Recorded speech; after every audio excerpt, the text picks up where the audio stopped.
Na hizi ni dokezo za michezo kutoka Kemgongo TV. Mimi ni Chazi Fabian. Kuelekea mchezo wa kesho wa Young Africans dhidi ya JKT Tanzania pale KMC Complex.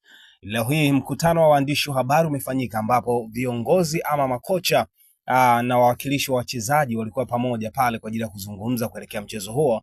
Na katika kuelekea mchezo huo, baadhi ya vitu ambavyo amezungumza mwalimu Pedro Goncalves kwa upande wa Young Africans, amezungumza machache. Miongoni mwa maneno ambayo amezungumza ni nukuu tu kile ambacho amekisema. Amesema ukweli ni kwamba tuna muda mchache sana wa kujiandaa na mchezo ujao. Tunapaswa kujiandaa vyema kuhakikisha tunapata matokeo licha changamoto ya muda. Tuna msururu wa mechi nyingi ambazo ni ngumu. Mechi ya Namungo tulikumbana na mazingira magumu, lakini tulipata matokeo. Lakini sisi ni timu kubwa, tunapaswa kukabiliana na kila kikwazo. Amezungumza mwalimu Pedro Goncalves. Aidha, Pedro Goncalves amezungumzia kwa upande wa aina wapinzani wanakutana nao. Ni nukuu tena kila ambacho amekizungumza. Wapinzani wetu JKT wamepata muda mzuri wa kujiandaa na mchezo wetu. Ni timu nzuri ambayo wana hamasa kutosha.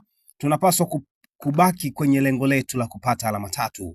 Tuna maeneo machache ya kuboresha kwenye kikosi chetu. Kama tunataka kufanya vizuri, lazima tuboreshe changamoto zetu kimbinu na kiufundi.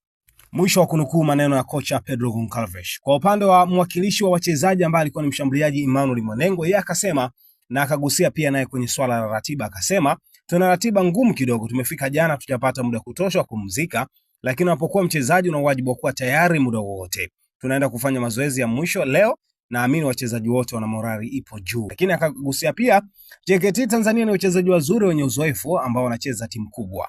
Huenda tukawa na mchezo mzuri na mgumu zaidi ya uliopita. Ni baadhi tu ya maneno ambayo amezungumza Emmanuel Mwanengo akiwakilisha wachezaji wengine kuelekea mchezo wa kesho.